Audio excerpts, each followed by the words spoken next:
Sweet dreams are made of this.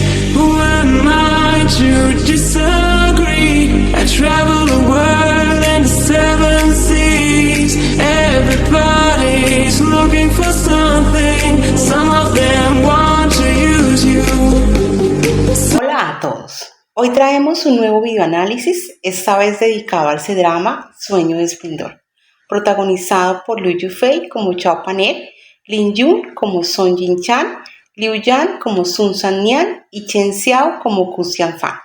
Además, volvemos a encontrarnos con el talentoso actor que interpretó a Ron Hao en El amor entre la hada y el demonio, quien aquí vuelve a encarnar a otro villano, Woo-Jang-soo. Sueño de Esplendor es una serie histórica ambientada en la dinastía Song del Norte que se extendió aproximadamente entre los años 960 y 1279 en China, es decir, tiene una ambientación histórica real. La serie se estrenó en 2022 y cuenta con 40 episodios, cada uno a unos 45 minutos aproximadamente. La producción destaca por su cuidado en los detalles, recrea con precisión las costumbres de la época, el vestuario, la estructura estatal, las jerarquías sociales y sobre todo la vida de las mujeres. Esta es sin duda una historia profundamente marcada por el empoderamiento femenino. Y si por casualidad eres hombre y acabas de oír esto, tranquilo, no huyas. Es una serie pensada para todo tipo de público. Sueño de Esplendor nos narra la historia de tres maravillosas mujeres como son Chao Pan-er, Song Jin-chan y Sun San-nian. Acompáñenme a ver este video.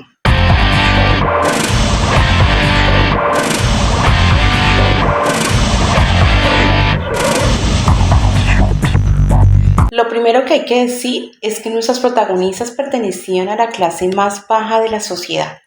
La estructura social funcionaba más o menos así. En la cúspide estaban el emperador y la realeza.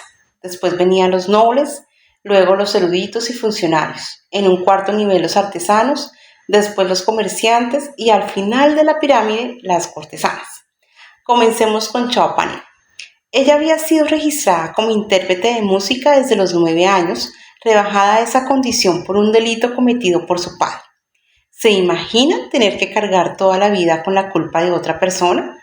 Y no por reemplazarla en la responsabilidad, sino por el simple hecho de ser su hija.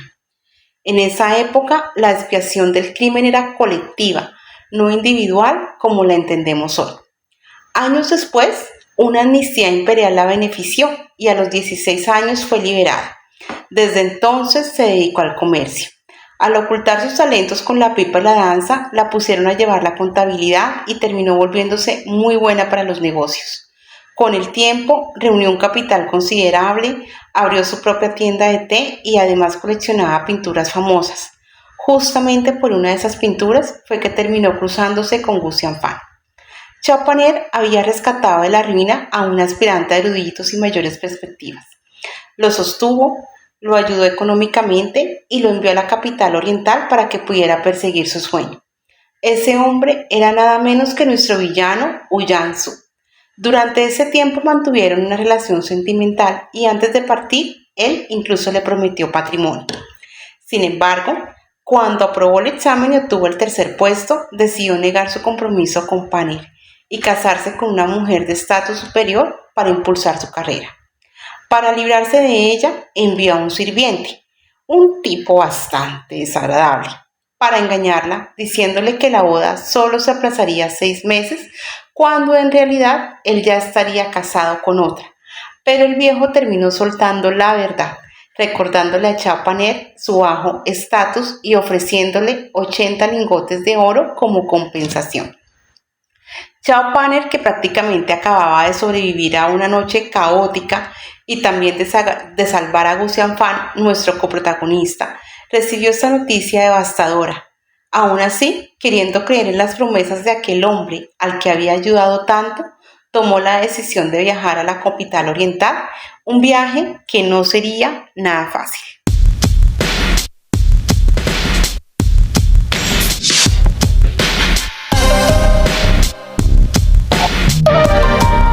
Sun San-nian era una mujer analfabeta y de origen muy humilde. Se casó con un hombre que en ese momento tenía incluso menos recursos que ella y para poder pagar la dote trabajó como carnicera, un oficio pesado y mal visto para una mujer. El dinero que aportó fue utilizado por su esposo para montar un negocio que, con el tiempo, prosperó. No se volvieron ricos, pero se alcanzaron cierta estabilidad. Aún así, seguían perteneciendo a un estrato bajo porque eran comerciantes. Sun Sanyal tuvo un hijo y toda su esperanza estaba puesta en que él ascendiera socialmente convirtiéndose en erudito. En la dinastía Song, aprobar los exámenes imperiales no solo significaba prestigio, sino acceso a cargos públicos y un cambio radical en el estatus familiar. Ella soñaba con verlo triunfar y algún día vestir la túnica honorífica que el emperador concedía a las madres de funcionarios distinguidos. Por eso era estricta con él, insistente, quizá dura, pero su motivación era clara: romper el ciclo de pobreza. Sun Sanyal era la mejor amiga de Chao Paner. Fue testigo del supuesto amor que Un Yansu le juraba y también del derrumbe de esos sueños. Cuando Paner parte hacia la capital oriental, Sun Sanyal se queda en el pueblo, pero su vida está a punto de dar un giro absoluto. Su esposo y su propio hijo la repudiaron, la obligaron a firmar el divorcio y los documentos de adopción del muchacho. En esa época el divorcio existía, pero rara vez favorecía a las mujeres, especialmente cuando el marido controlaba el dinero. De un momento a otro se quedó sin familia, sin hogar y sin recursos. Su esposo no le devolvió ni una parte de la dote que ella había aportado con tanto esfuerzo. Desesperada, regresó a la casa de sus padres solo para encontrarla en ruinas. Sin opciones y consumida por el dolor, se arrojó al río. Y aquí el destino interviene. El barco en el que viaja Gun Xianfan y Chao Paner se cruza con un cuerpo flotando en el agua. Es Sun Sanyal. La rescatan y vemos cómo un dolor profundo puede llevar a alguien al límite. Con técnicas de medicina tradicional china lograron estabilizarla. Mientras Gun Xianfan intenta salvarle la vida, Chao Paner se queda a su lado cuidándola. Y justo a mitad de ese viaje, Paner tendrá que intervenir nuevamente para rescatar a la última de nuestras protagonistas, Song Jin-chan.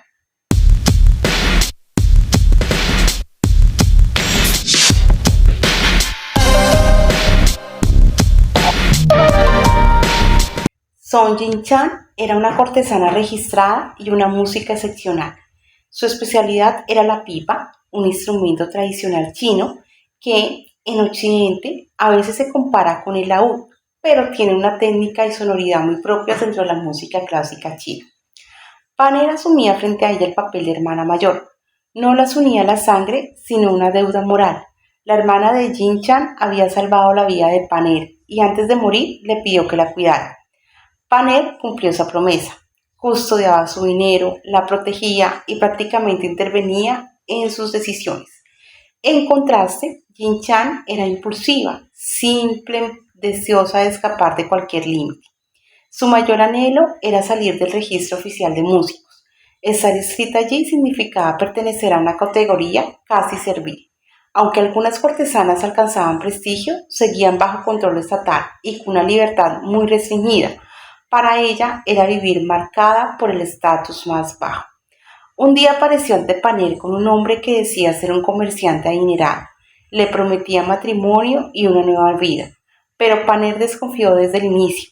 Aquel hombre mostraba demasiado interés en su dinero, por lo que se negó a entregárselo. Tras el matrimonio, el supuesto caballero reveló su verdadera naturaleza. Song Jin-chan terminó atrapada en una situación que hoy identificaríamos como trata de personas. Fue despojada de su autonomía y sometida a constantes malos tratos. El destino vuelve a intervenir. Debido al delicado estado de Sun Sanyal, Paner y Gun Xianfan deben descender del barco y permanecer en una población intermedia. Y ese lugar resulta ser la nueva residencia de Jin-chan, quien además se había trasladado sin autorización del condado donde estaba registrada, lo que podía traerle graves consecuencias legales. Allí se encuentran con su antigua doncella, quien les revela la pesadilla que está viviendo. En ese momento Chao Paner comprende que no puede quedarse al margen y empieza a idear un plan para rescatarla y hacer justicia. Paner decide jugar con el engaño. Utiliza su inteligencia, su belleza y el dinero como herramientas. Manipula al marido de Jin Chan hasta lograr que sea él quien solicite el divorcio y diseña una estrategia para que la casa quede a nombre de Jin Chan. Pero el hombre descubre el plan y las denuncia. El panorama era complicado. Eran mujeres y de bajo estatus, por lo que su palabra valía muy poco frente a la de un hombre con supuesta respetabilidad. Por fortuna, entra en escena Gu Xianfan, quien con ayuda de su padre y haciendo uso de su influencia logra revertir la situación y evitar que todo termine en tragedia. Y así quedan nuestras tres protagonistas, tres mujeres golpeadas por la vida, pero ahora unidas con un solo plan en mente: viajar juntas a la capital y confiar, todavía, en que lo de Wu Yanzu sea un malentendido y que él pueda ayudarlas a empezar de nuevo.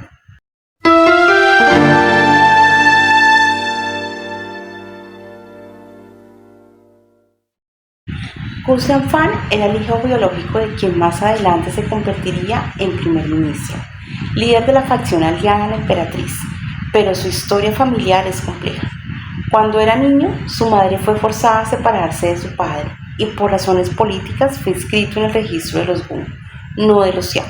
Oficialmente pasó a ser hijo de su tía, mientras su propia madre quedó presentada ante el mundo como su tía. Creció con un profundo resentimiento hacia su padre. Creía que había traicionado a su madre con una cortesana y esa herida marcó su carácter. De ahí su desprecio hacia las mujeres de ese estatus, algo que hará muy interesante su relación con Paner. Trabajaba como comandante en la División de Seguridad de la capital, un organismo más temido que respetado. No era un cargo prestigioso, estaba asociado con espionaje e interrogatorios. Por eso lo llamaban el demonio viviente y no sin razón. Sin embargo, no eligió ese camino por ambición. Ingresó allí porque era la vía más rápida para ascender al quinto rango oficial, requisito necesario para otorgarle a su madre un título honorífico póstumo y un entierro digno. Ese era su verdadero objetivo. Además, actuaba como espía para quien consideraba su mentor, aunque éste pertenecía a la facción opuesta a la emperatriz y lo utilizaba dentro del juego político del imperio. En ese contexto recibe una misión secreta: recuperar un famoso cuadro titulado Maravillas Nocturnas, una obra que supuestamente probaba que la actual emperatriz había sido cortesana antes de ascender al poder. De hacerse pública, podría despojarla de su título. Y es precisamente por ese cuadro que conoce a Chao Paner. Su primer encuentro no fue amable.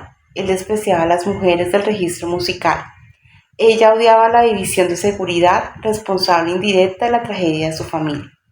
Pero el destino los vuelve a cruzar. Ambos terminan en la residencia del funcionario propietario del cuadro, un hombre rodeado de enemigos políticos. Allí ocurre una aniquilación brutal. En medio del caos, Paner y Gu Xianfan logran escapar con vida y ella se ve obligada a ayudarlo. Así comienza una alianza que ninguno de los dos había previsto.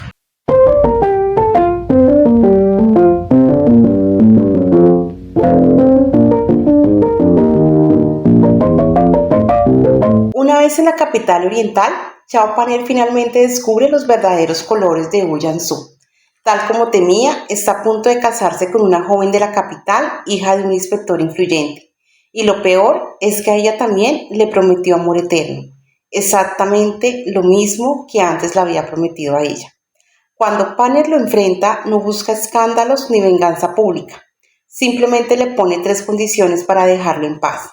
Pero Wu Yanzu no puede cumplir ninguna. Entre ellas está devolver la pintura Maravillas Nocturnas, una obra muy valiosa que su propio sirviente había terminado regalando a quien sería el próximo primer ministro. Desesperado y creyendo que Paner estaba siendo protegida por alguien poderoso, Wu Yanzu intenta quitársela de encima de otra forma. Consigue que el emperador lo envíe a la capital occidental a servir en un templo taoísta. Aunque en teoría es una misión oficial, en la práctica es un destino mal visto dentro del juego político de la corte. Con Wu Yanzu fuera de la capital oriental, Paner y sus amigas toman una decisión importante: quedarse en la ciudad y empezar de nuevo. Con la ayuda de Gu Xianfan, quien les presta el capital inicial, abren una casa de té, pero levantar un negocio no sería nada fácil. Primero, tuvieron que enfrentarse a comerciantes rivales. todos hombres, que no veían con buenos ojos la competencia. Luego apareció la niñera, la señorita Ga, intentando alejar a Panner de Wu Yansu. Después entró en escena Chi Pan, un enemigo tan absurdo como influyente, el autoproclamado presidente de los 12 gremios menos uno. Y por si fuera poco, tuvieron que lidiar con uno de los enemigos más peligrosos de Gu Xianfan.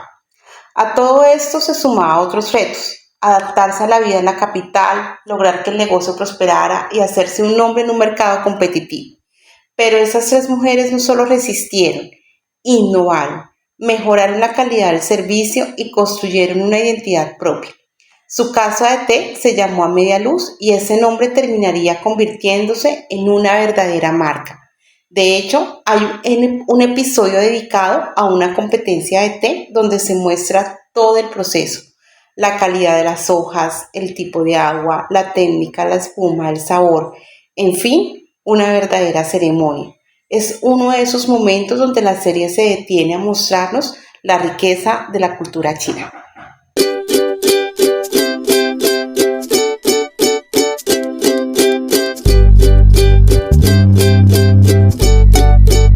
En medio de todo esto, Panner decide darse una nueva oportunidad en el amor con Gu Xiaofan. Él en realidad ya se había enamorado de ella durante el viaje que compartieron, y aunque Wu Yansu seguía de por medio, Gu Xianfan no le era del todo indiferente. Algo importante de su relación es que él nunca se siente intimidado por la mujer que Panner es: inteligente, valiente y emprendedora. Sin embargo, su relación también pasa por una prueba muy dura. Gu Xianfan descubre que su propio padre biológico fue quien expuso al general Chao, lo que provocó la caída de la familia de Panner y su degradación social. Incapaz de enfrentar ese peso, decide alejarse de ella justo en el momento en que Panner más lo necesitaba, pues en ese mismo periodo ella estaba arriesgándolo todo para comprar un restaurante. El negocio fracasa y, para empeorar las cosas, una tormenta destruye la casa de té A Media Luz. Cuando todo parecía perdido, ocurre algo inesperado. Un viejo enemigo termina convirtiéndose en aliado. A pesar de los conflictos del pasado, reconoce el talento de esas tres mujeres y decide asociarse con ellas. Gracias a esa alianza comercial, logran levantarse nuevamente, y la serie vuelve a regalarnos uno de sus grandes atractivos: un despliegue visual que celebra la cultura china. La música, los instrumentos tradicionales, los vestidos, los tocados, el maquillaje, el arte del té, la recreación de pinturas famosas e incluso el uso de la pólvora. Todo aparece como parte de ese espectáculo cultural construido con gran detalle. En paralelo, Sun Sannian también encuentra algo que nunca había tenido: el verdadero amor. Pero no es el amor impulsivo de la juventud ni el que nace del enamoramiento ciego, sino uno maduro, que se construye desde la elección consciente y el conocimiento profundo del otro. Un hombre que no la juzga por su pasado, sino que la acepta tal y como es y le ofrece algo que nunca había tenido: paz y estabilidad. Song Jin-chan, por su parte, tropieza 2 veces con la misma piedra, tal vez por orgullo o por ingenuidad. Pero esta vez la historia sería distinta porque la lección ya estaba aprendida. Al final deja de ser aquella joven caprichosa y envidiosa que conocimos al inicio y se convierte en una mujer astuta, capaz de defenderse y de poner en su lugar a quien intenta aprovecharse de ella.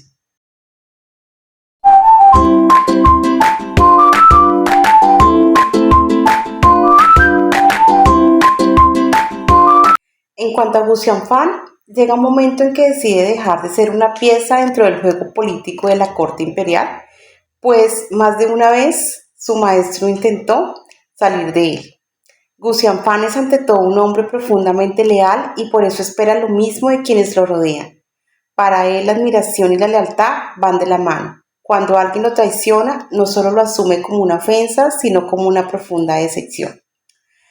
Nuestro villano Yatsu, debo decir que la serie quizá nos quedó debiendo un desarrollo más profundo del personaje. Al inicio parecía un hombre débil, fácilmente manipulable por su sirviente e incluso daba la impresión de querer terminar las cosas con Panner de forma pacífica. Sin embargo, poco a poco se revela que sí la utilizó económicamente para llegar a la capital, Aprobar el examen imperial y convertirse en el tercer erudito fue mérito suyo, sin duda, pero su ambición terminó imponiéndose sobre todo lo demás. Las humillaciones que sufrió en la capital occidental terminan deformando su carácter. Empieza a odiar tanto a Panner como a Gusian Fan, aunque este último nunca tuvo un conflicto directo con él. Ese resentimiento lo transformó en alguien irreconocible, violento, manipulador, incapaz de empatía. En su desesperación llegó a cometer graves transgresiones, lo que le permite reunir pruebas en su contra ante la corte. Con la evidencia consolidada, el emperador ordena su arresto y su traslado para ser interrogada por la División de Seguridad a cargo de Gusian Fan. Finalmente debo decir que cada una de esas tres mujeres representa virtudes y también defectos muy humanos. Chao Panner encarna la inteligencia, la fortaleza y el orgullo.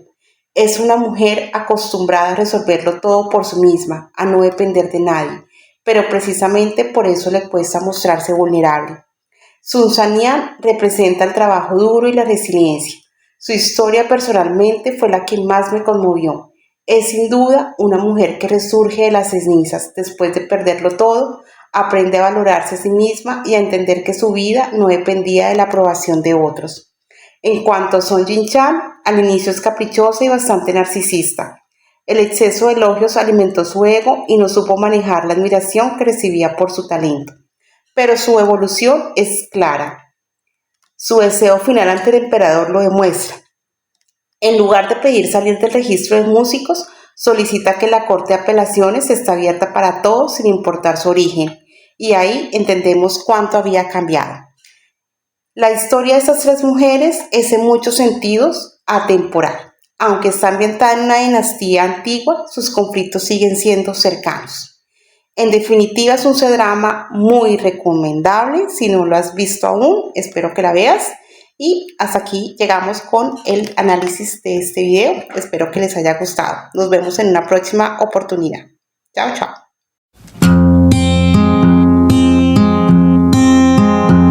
You're the light, you're the night, you're the color of my blood. You're the cure, you're the pain, you're the only thing I want.